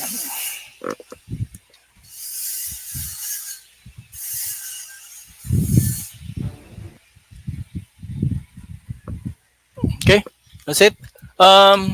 So bali yun yung ano, that's the conclusion for this particular webinar. So yung software niya, ganun siya ka-flexible din. In terms of sketching and concept designing, and then of course yung interested sa mga organic forms like creating creatures, human forms and character forms, pwede siya of course. And then the last is yung environment sa backgrounds. So if you want to create backgrounds for this particular software, definitely pwede siya. So that's it. I think if you have any questions regarding this particular webinar and this topic, you can place your questions. Maybe I hope I can answer those uh, questions na masatisfy kayo regarding sa mga ano natin Yes, sa Sir Don. Mhm. questions. Yes. Thank you Okay. very much. That's another very fruitful and informative discussion about Sketchbook Pro. I know a lot of our students was able to learn a lot from this webinar from you, Sir Don. Mhm. And before we get to our open forum session, first we would like to express our gratitude and say thank you to all of our online participants and also for sending us their questions through our open forum form. Sir Don, let us also take this chance to first say Mm. thank you to those who have commented in our Facebook and YouTube. We actually have participants all the way from Sultan Kudarat. We have Pearl Jan Viray Magsipok. We also have from the local government unit of Talisay, Ma'am Switzel Canada Abaring. Thank you for tuning in. We also have Sir Greg Bancolo from Tabo National High School and Imelda Villar from Pacao Extension, Cabangcalan City. We also have Rachel, Jennifer, and Helen. Thank you so much for tuning in. So, Sir Don, are you ready to have our open forum session? Yeah. Yes, of course. Okay. Uh, So let us get into our first question this afternoon. It says, I have saved projects which I created in Photoshop. Can I open it in Sketchbook Pro?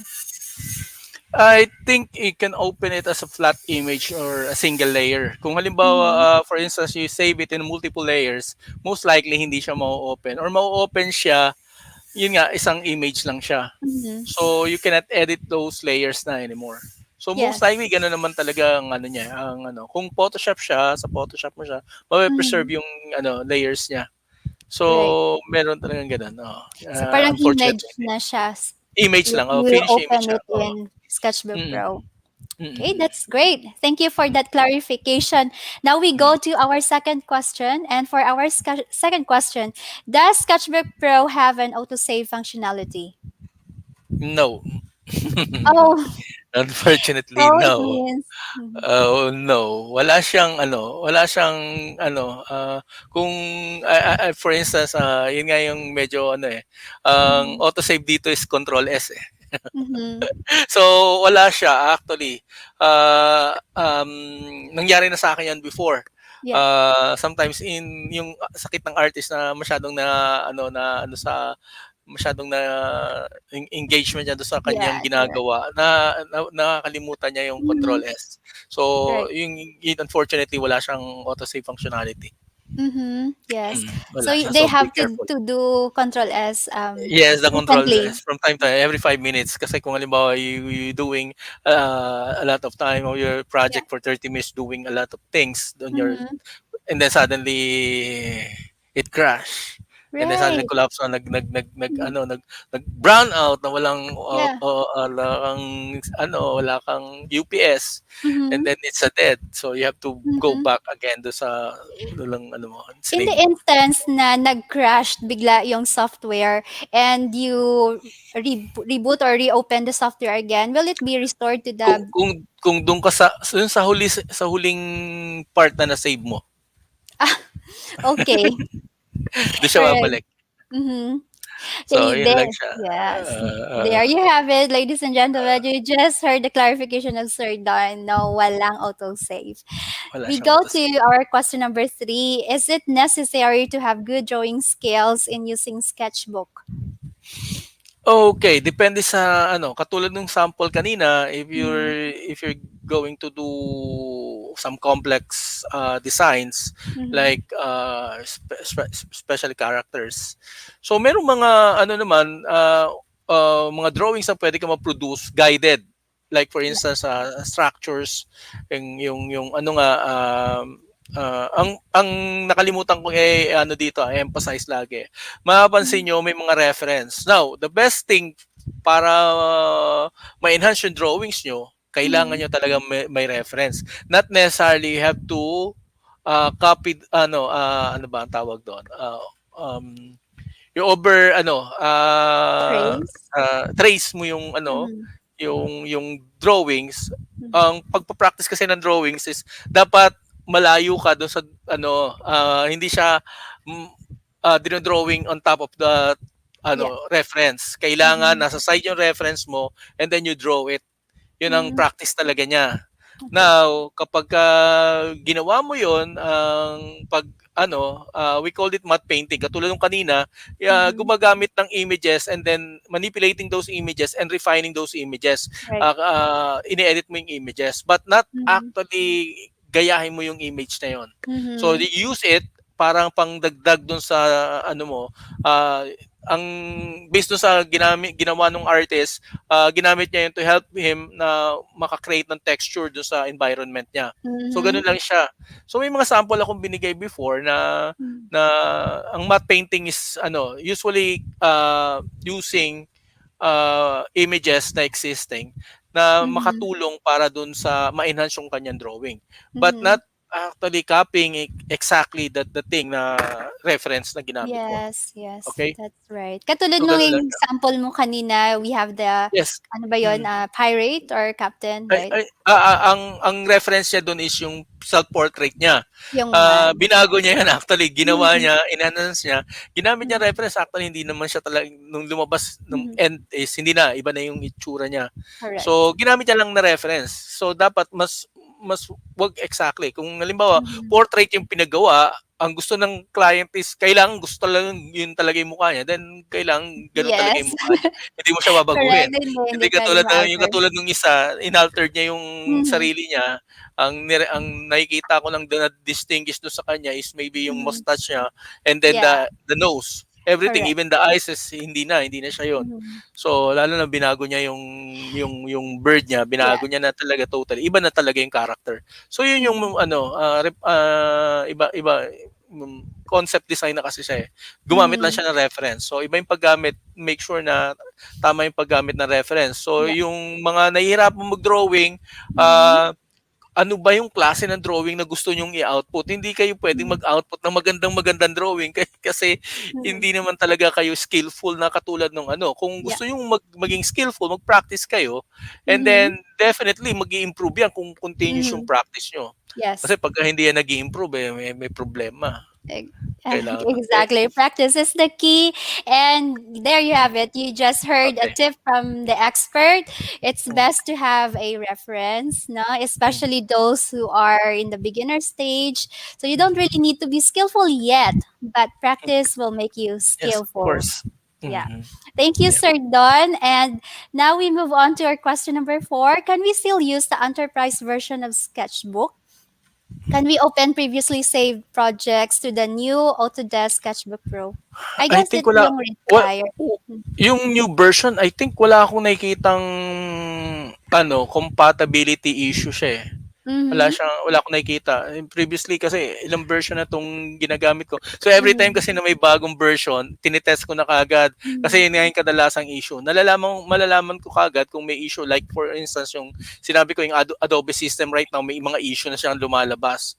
Before wala naman ako naging issue from previous version until yung latest version, doon ako nagkaroon ng issue na. So Yes. dito so far wala pa naman ako naging issue. So Mm-hmm. yung mga sketchbook file na ginagamit ko before, yung mga old version, nabubuksan ko sa Mm-hmm. new version. Kaya Okay. lang ang normal na may conflict kasi kapag sinave mo siya sa new version and then you Mm-hmm. try to open it in old version, most likely merong problema, nagkakaroon Yeah. ng problema. Mm-hmm. May Yun naman issue yung siya. nangyayari parati, di ba? Oo. Pero yung And mga old version and then you want to mhm. open it in a new version, wala siyang problema, I think. Yes. What's the difference between the retired one and the new version? What was added to the new version? Actually, tinitingnan ko yung mga previous tools niya. Mm-hmm. Wala siyang nabago. Parang Ay, same. wala Mm-hmm. siya. Wala, same lang siya. Yeah. Mga 5 years ago or 6 years ago, same Mm-hmm. pa rin siya. Yes. Yan, ganun pa rin Except siya. for the curved ruler ata na pinakita mo rin kanina. Yes. Yung enterprise version nga pala, Mm. sa support lang yan actually. Yung mga Yes. technical support nila na Mm-hmm. pwede, may mga ano siya eh, part ng warranty na yan na kapag ka meron kang Mm-hmm. questions about it, you just ask a questions and then Yeah. mas ano siya, mas ano yung support na in-extend nila. Okay. Mm. So And kung Sir halimbawa Don, personal, for yeah, and for the information of everyone, the new Sketchbook Pro is free, right? yes, Mm. I think na Yeah. meron siya. Oh, okay. Time, mm, yun Mm. yung bagong issue. Ay, nakita ko nung ano, Mm. nagda-download ako may sketchbook for free na eh. For free, correct. And thank you, Sir Don. Thank you so much. And we go to our last question for this afternoon. Can I Yes. access Sketchbook Pro using my Android phone? Yes, I guess actually, everybody's I'm very interested to know. fortunate kasi nung isa nakita ko kasi nga nung habang nire-research ko yung Mm-hmm. software because of ano, may nakita akong ano, may mga samples sa but may for Mobile. Android dito and the Yeah. Android and iOS. So Mm-hmm. definitely may software na para sa ano, Cell Android. phone, Actually, magkaiba mobile. sila ha. Yung nakita niyong sample kanina ng arrangement Mm-hmm. ng tools, magkaiba sila ng arrangement of Yeah. course sa Androids. Oh, okay. Yun lang pagkakaiba nila. So Mm-hmm. aralin niyo lang kung pagka na-download niyo siya yung application, then actually Yes. maaral niyo siya. I think it's Mm-hmm. for free din eh.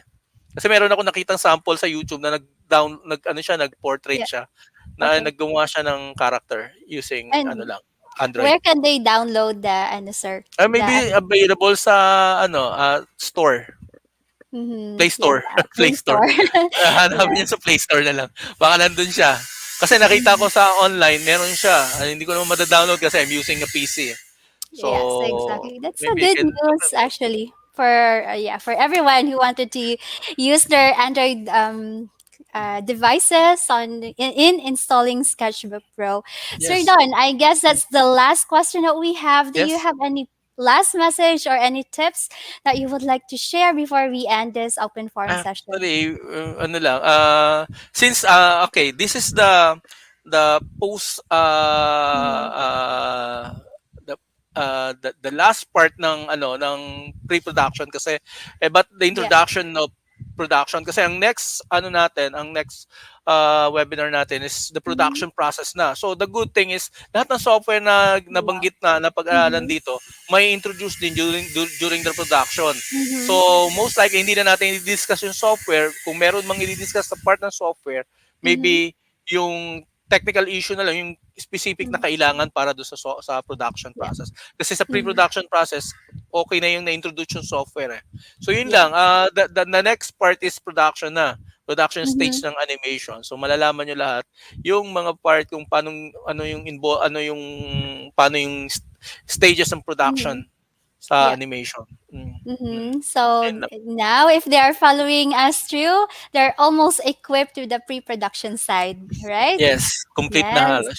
Thank you so much, Sir Don, again for sharing your expert tips and knowledge about Sketchbook Pro. Shall we give Sir Don a virtual clap for that one? Thank you Right. everyone. Thank you. Thank you, sir. And also, we would like to express Thank you to all of our online participants. Can we do a virtual reaction? Give us a clap or a virtual heart for Sir Don for again sharing his knowledge about Sketchbook Pro. In order to get your digital certificate, please do not forget to accomplish the evaluation form through the link provided in the description box below. And also now it is being flashed on your screen. So get your phones and scan a QR code, or you may find the link in the description box. Your email address should be typed in correctly. Be careful with the spelling of your names and your email so that it won't bounce back. The evaluation site will be open until 6 o'clock this evening again, so please do not miss that out. So there you have it, ladies and gentlemen. This concludes our introduction to Sketchbook webinar. Next Monday, August 23, the Province of Negros Occidental will hold its first virtual robotics competition. This is open to all elementary and high school students residing within the Province of Negros Occidental. If you want to join, registration is still open, so please visit our page, scan the QR code in our promotional poster, and share it to everybody so that a lot of our Negrenses youth can join this competition. Winners will receive awards and certificates, of course. So please follow and like our Facebook page to get updates of our upcoming webinars and events. See you using the same platform that you are currently using. You should be able to receive a link through your emails. So that's it, everyone. Please stay safe and take care. NOLITC inspire, NOLITC cares. Avance, Negrense.